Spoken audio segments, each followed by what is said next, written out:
Assalamualaikum warahmatullahi wabarakatuh. Perkenalkan, nama saya Nur Jum'ah. Saya dari program studi pendidikan guru madrasah ibtidaiyah 1 semester 2. Di sini saya akan mempresentasikan metodologi studi Islam, yaitu pertama pengertian studi Islam. Studi Islam secara makna majemuknya bisa dijelaskan melalui 3 bidang kajian sebagaimana yang diketengahkan oleh Dr. Sahrudi Jamali, yaitu studi Islam berdasarkan pada proses transmisi ajaran Islam dari generasi ke generasi. Studi proses pembelajaran dalam 3 aspek: kognitif, pengetahuan, efektif sikap, dan psikomotorik. Pengalaman studi Islam kelembagaan, studi Islam kritis, insider dan outsider. Berdasarkan proses studi Islam bisa diartikan sebagai sebuah disiplin ilmu yang mengkaji Islam, baik ajaran kelembagaan, sejarah maupun kehidupan umatnya. Prosesnya berupa transmisi doktrin keagamaan dari generasi ke generasi dengan menjadikan tokoh-tokoh keagama sejak Rasulullah SAW sampai dengan ustadz-ustadz sebagai media utama yang hidup, di living mediators. Selanjutnya, Islam berarti berserah diri, patuh, tunduk, dan taat. Dalam Kamus Besar Bahasa Indonesia, normatif berarti berpegang teguh pada norma, aturan, dan ketentuan yang berlaku. Kata normatif digunakan untuk memberikan corak atau sifat terhadap ajaran Islam. Selanjutnya, Islam normatif. Islam normatif adalah Islam pada dimensi sakral yang diakui adanya realitas transendental yang bersifat mutlak dan universal, melampaui ruang dan waktu, atau sering disebut realitas ketuhanan. Kajian Islam normatif melahirkan tradisi teks, yaitu tafsir, teologi, fikih, tasawuf, dan filsafat. Normatif mencakup Al-Quran. Al-Quran menduduki tempat paling depan dalam pengambilan sumber-sumber pendidikan lainnya. Segala kegiatan dan proses pendidikan Islam haruslah senantiasa berorientasi kepada prinsip dan nilai-nilai Al-Quran. Di dalam Al-Quran terdapat beberapa hal yang sangat positif guna pengembangan pendidikan. Hal-hal itu antara lain penghormatan kepada akal manusia, bimbingan ilmiah, tidak menentang fitrah manusia, serta memelihara kebutuhan sosial. Selanjutnya, Islam normatif mencakup sunnah Nabi. Al-Hadis merupakan sumber ketentuan Islam yang kedua setelah Al-Quran. Ia merupakan penguat dan penjelas dari berbagai persoalan, baik yang ada dalam Al-Quran maupun yang dihadapi dalam persoalan kehidupan kaum muslim yang disampaikan dan dipraktikkan Nabi Muhammad SAW, yang dapat dijadikan landasan pendidikan Islam. Selanjutnya, metode Al-Quran. Tahlili. Metode tahlili adalah metode penafsiran Al-Quran yang berusaha menjelaskan Al-Quran dengan menguraikan berbagai seginya dan menjelaskan apa yang disediakan oleh Al-Quran. Dan Ijmali adalah metode tafsir yang telah digunakan oleh Nabi Muhammad sebagai al-mufassir awal untuk menafsirkan Al-Quran dengan cara singkat dan global. Metode ini digunakan agar pesan yang tersirat dalam ayat-ayat Al-Quran dapat dipahami dengan mudah dan gampang oleh umat Islam. Dan muqarin. Metode muqarin adalah suatu metode tafsir Al-Quran yang dilakukan dengan cara membandingkan ayat-ayat Al-Quran yang satu dengan lainnya, atau membandingkan ayat-ayat Al-Quran dengan hadis-hadis Nabi Muhammad SAW yang tampak bertentangan, serta membandingkan pendapat-pendapat ulama tafsir menyangkut penafsiran Al-Quran. Maudu'i adalah metode tafsir yang berusaha mencari jawaban Al-Quran dengan cara mengumpulkan ayat-ayat Al-Quran yang tertentu dan menertibkannya sesuai dengan masa turunnya selaras dengan sebab-sebab turunnya. Metode sunnah Nabi. Metode takhrijul hadis. Dalam melakukan takhris ada 5 metode yang bisa dipakai, yaitu takhris melalui lafal yang terdapat dalam matan hadis, 2 takhris melalui lafal pertama matan hadis, 3 takhris melalui riwayat pertama sanad pada tingkat sahabat, 4 takhris melalui tema-tema hadis, 5 metode berdasar sifat lahir hadis. Selanjutnya, Islam historis. Islam historis adalah Islam yang dianut dari masa Rasulullah. Islam historis muncul karena suatu pemahaman dalam pemahaman Islam. Historis tidak ada konsep atau hukum Islam yang bersifat tetap. Semuanya bisa berubah. Semua itu bisa berubah karena adanya 2 faktor, yaitu faktor ruang dan faktor waktu. Selanjutnya, penafsiran. Tafsir sebagai usaha memahami dan menerangkan maksud tujuan Al-Quran. Telah mengalami perkembangan yang cukup beragam sebagai hasil karya manusia. Terjadinya keanekaragaman dalam metode dan corak penafsiran adalah hal yang tak terhindarkan. Berbagai faktor dapat menimbulkan keagamaan, itu perbedaan kecenderungan interest dan dengan hadis, baik dari segi isi maupun redaksi, atau antara pendapat para ulama tafsir dengan menonjolkan segi-segi perbedaan tertentu dari objek yang dibandingkan. Selanjutnya, pemikiran atau ijtihad.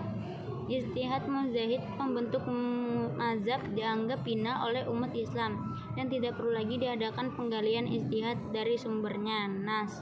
Hal ini mengakibatkan hukum Islam yang pada mulanya dinamis dan sesuai dengan kondisi menjadi hukum yang statis, beku, dan tidak bisa lagi memenuhi tuntutan kemaslahatan umat. Selanjutnya, institusi keagamaan. Institusi atau lembaga sosial keagamaan merupakan salah satu faktor pembangun peradaban dunia, sehingga lembaga keagamaan sangat menarik untuk dikaji, mulai dari sejarah munculnya ideologi, tujuan, dan peranan dalam masyarakat. Selanjutnya, pengamalan agama dalam Islam adalah proses perbuatan melaksanakan atau menunaikan kewajiban yang berupa pengalaman ajaran agama Islam yang dibawa Nabi Muhammad SAW. Pengamalan nilai agama bertujuan semata-mata hanya untuk mencari ridho Allah Subhanahu wa taala. Selanjutnya, fikih, tasawuf, filsafat, dan kalam. Fikih, tasawuf, filsafat, kalam. Fikih adalah ilmu yang membahas hukum-hukum syariat, bidang amaliyah, perbuatan nyata yang diambil dari dalil-dalil secara rinci. 2. Tasawuf adalah ilmu yang diketahui tentang informasi jiwa, perbaikan budi pekerti, serta pembangunan lahir dan batin untuk mencapai kebahagiaan yang abadi. 3. Filsafat adalah berpikir tinggi dan kajian filsafat sangat luas. 4. Ilmu kalam adalah ilmu yang berisi alasan-alasan untuk mempertahankan kepercayaan iman dengan menggunakan dalil pikiran, dan ilmu kalam yang berisi bantahan-bantahan terhadap orang-orang yang mempunyai kepercayaan yang menyimpang. Selanjutnya, Islam kontemporer. Islam kontemporer adalah pemikiran Islam yang berkembang pada masa modern, abad ke-19 hingga sampai saat ini. Ciri dari Islam kontemporer yaitu berkembangnya metode pemikiran baru dalam menafsirkan Al-Quran peradaban Islam. Selanjutnya, teori hudud. Teori hudud merupakan gagasan orisinal Sahrur melalui survei selama 20 tahun 1970 sampai dengan 1990 saat menulis buku Alkitab wa Al-Quran Qiraah Mu'asirah 1994. Selanjutnya, teori pribumisasi. Teori pribumisasi terdiri dari 7 sublokus, yakni 1. Islam, budaya, dan pribumisasi. 2. Fikih dan adat. 3. Mengembangkan aplikasi nas. 4. Pendekatan sosiokultural. 5. Weltanschauung Islam. 6. Agenda prioritas. 7. Jembatan baru. Selanjutnya, problematika kontemporer. Usaha suatu bangsa untuk menguasai pemikiran bangsa lain, kaum yang diinvasi, lalu menjadikan mereka sebagai pengikut setia terhadap setiap pemikiran, idealisme, way of life, metode pendidikan, kebudayaan, bahasa, etika, serta norma-norma kehidupan. Invasi ini benar-benar merusak tatanan masyarakat Islam yang terkait dengan Ghazaul Fikri adalah Zionisme, orientalis, dan kristenisasi. Ketiga ini belum tentu saling terkait satu sama lain. Selanjutnya, pendekatan teologis normatif. Pendekatan teologis normatif merupakan salah satu pendekatan teologis dalam upaya memahami agama serta harfiah. Pendekatan normatif ini dapat diartikan sebagai upaya memahami agama dengan menggunakan kerangka ilmu ketuhanan yang bertolak dari suatu keyakinan bahwa wujud empirik dari suatu keagamaan dianggap sebagai yang paling benar dibandingkan dengan yang lainnya. Selanjutnya, pendekatan antropologis.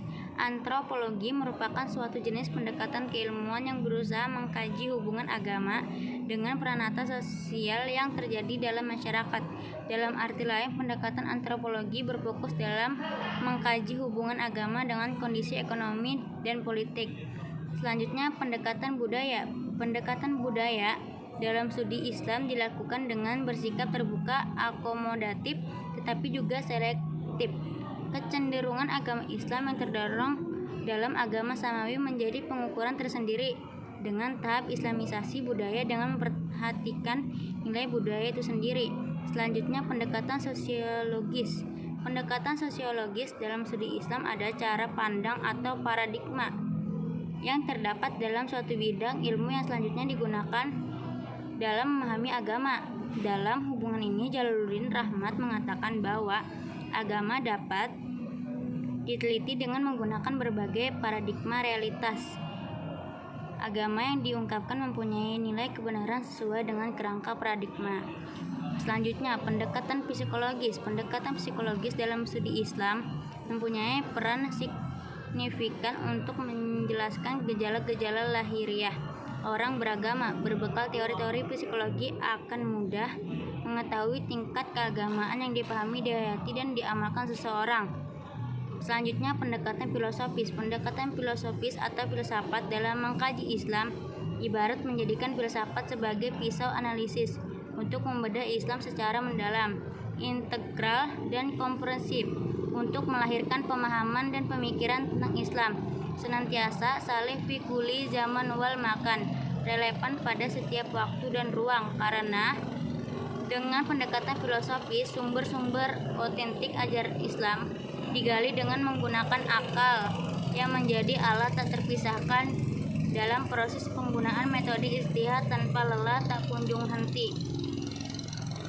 Terima kasih, sampai di situ saja. Mohon maaf jika ada kesalahan. Assalamualaikum warahmatullahi wabarakatuh.